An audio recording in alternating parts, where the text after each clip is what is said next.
É exatamente isso que permite criar sem cópia. Exatamente isso. É uma pergunta muito comum que me fazem sobre como eu crio sem cópia, como é que eu faço para como é que é essa jornada, né, a jornada da criação, né. Isso é uma coisa que é muito perguntado e eu vou falar para você, uma jornada comum a praticamente todas as pessoas. Isso é uma coisa que eu gosto de enfatizar bastante. Praticamente todo mundo passa por isso, por essa jornada que eu estou colocando aqui no bloco de notas. Praticamente todo mundo tem esse caminho aí que eu vou, descrever aqui agora, né. Primeiro, quase todo mundo eu fui assim, eu tenho certeza que provavelmente você também é assim, eu sou parecido com você, começou achando que era necessário copiar, simples assim. Você precisa copiar para aprender as coisas. Estou olhando para um violão, eu preciso olhar para o violão e copiar o violão, como ele é. Aí você fica ali muito tempo, ó, em geral no desenho, não é na pintura, copiando. Pega o seu material, pega um lápis, pega uma caneta, às vezes, uma Bic mesmo que seja, e começa.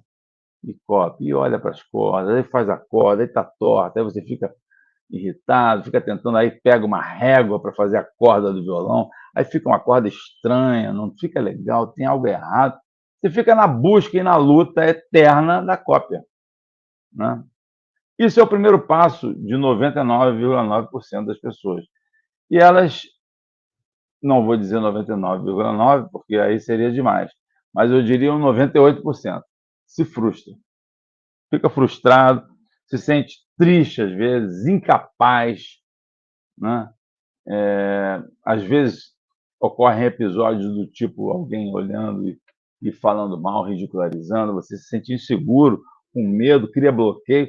É uma situação realmente. A pessoa começa por cópia e às vezes vai, inclusive, para uma aula, né. É muito comum as pessoas fazerem aula e as aulas, eu não vou dizer 99, tal por cento, mas eu vou dizer que as aulas, em sua grande parte, ainda possuem práticas de cópia. O cara chega na aula, está o professor, seja bem-vindo, Fabinho, parará. Aconteceu isso comigo, tá? Eu estou falando Fabinho por causa disso. Já aconteceu, já fui para fazer aula de desenho e era cópia. Aqui está o seu, a foto, você vai copiar isso aqui. Aí bota a foto na sua frente e tá você ali, começa a copiar. Quando eu passei por essa situação desagradável, eu eu olhei em volta e todos copiavam. E era não era nem uma foto decente, era uma xerox de uma propaganda, de uma folha. Era um negócio assim, era um lugar muito atrasado, sabe. Era um lugar meio nível, assim, renascentista, péssima qualidade, ensino acadêmico de péssima qualidade. Mas não é diferente por aí.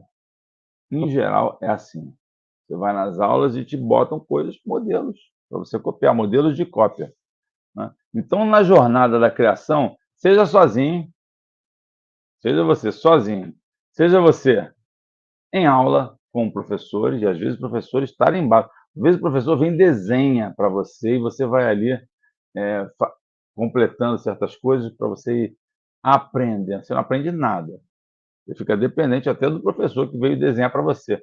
Então, bom, a jornada não começa bem, normalmente, porque há uma disseminação da ignorância artística, esse é o fato. Bom, tudo bem. Aí você um dia, em algum momento da sua vida, se você é uma pessoa que está querendo criar, você toma a famosa decisão, que é uma decisão de criação, ou seja, vou criar. Eu não vou ficar nessa parada de ficar copiando, eu vou criar. Não posso ficar mais nessa, você fica incomodado.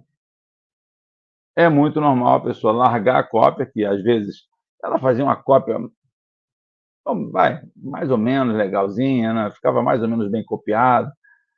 Alguns eram muito elogiados, Nossa, tem alunas que falam: "Não, as pessoas me elogiavam muito, eu fazia igualzinho a foto, igualzinho, aquele trem tá igualzinho, você pintou um trem igualzinho ao trem, nossa, muito parabéns".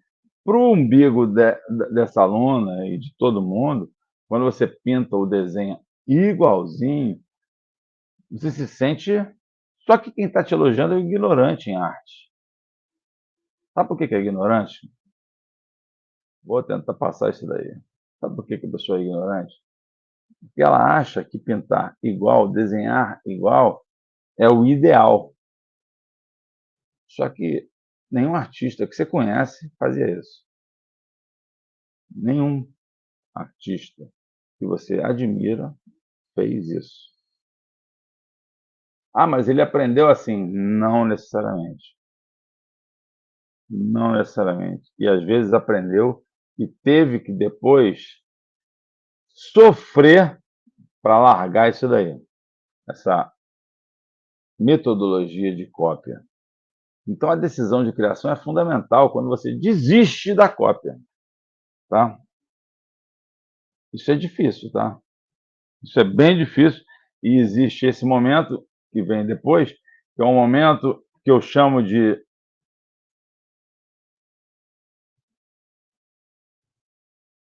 desilusão e persistência. Sim, é na desilusão que você ou desiste e volta ao começo, porque você vai procurar um outro professor que te ensina por cópia. Isso acontece, tá? Esse ciclo, ele pode ter um ritornelo, uma volta, uma volta ao começo. A pessoa continua fazendo cópia com outro professor e passa por um, dois. Se a sua jornada foi parecida com essa, por favor, conta aqui embaixo, fala aqui embaixo nos comentários. Desilusão. Se a pessoa persistir na decisão de criação, porque a desilusão e persistência é o tópico, vamos dizer assim, o terceiro passo da jornada. O segundo foi a decisão de criação. Ah, não aguento mais copiar, que era o primeiro. Não aguento mais copiar. E vai para criar. Quando ele vai criar, é normal que ele compare um momento com o outro, o momento que ele copiava com o momento que ele está tentando criar. E é normal que a pessoa, quando crie, ela não saiba o que vai criar. Sim, porque você só copiou. Ninguém nunca analisou teu trabalho. Ninguém analisou assim. Ai, está muito bem feito, está parecido, está com a técnica boa, parabéns. Isso não é análise. Isso é uma aferição de habilidade que não quer dizer nada com criação. Tá? Analisar um trabalho é analisar a criação do trabalho. Aí sim, criou. Beleza? Como é que você analisa essa criação? A pessoa tem que criar. Só que nesse terceiro momento de desilusão e persistência, você está desiludida, porque você não está mais fazendo a cópia. Então você não sabe o que fazer.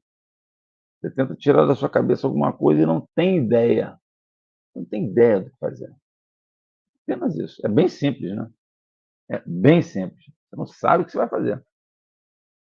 E aí, você fica numa situação de angústia, desiludida, tristeza. Você quer fazer arte. Você quer pintar. Você quer pintar uma tela.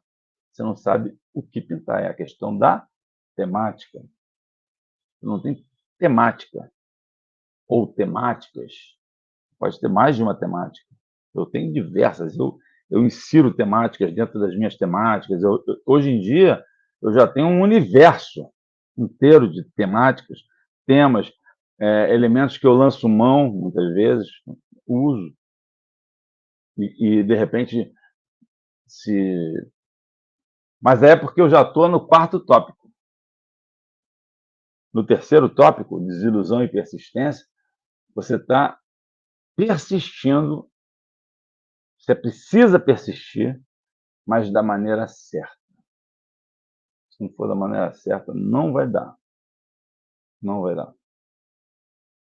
Você tem que lidar. Esse terceiro momento é um dos momentos mais difíceis. O segundo é lindo. Você abandona a cópia. Você entende que não dá para copiar. Mas o terceiro é brabo. falo que é braba e que eu tive, por exemplo, muita sorte, porque eu encontrei um mestre que soube lidar comigo e com outros colegas na questão da persistência. Por quê? Porque havia análise. Análise do quê? Dos processos. Análise comparativa entre o que você fez semana passada, o que você está fazendo essa semana, e aí você tinha uma previsibilidade, vamos dizer assim, tá? Uma ideia de que o meu futuro vai ser legal. Eu vou conseguir trabalhar e criar coisas legais, né? Eu vou conseguir realmente não depender mais de copiar, nada disso. E o quarto, momento da jornada, é o momento mais, vamos dizer assim, fantástico, que é exatamente o momento da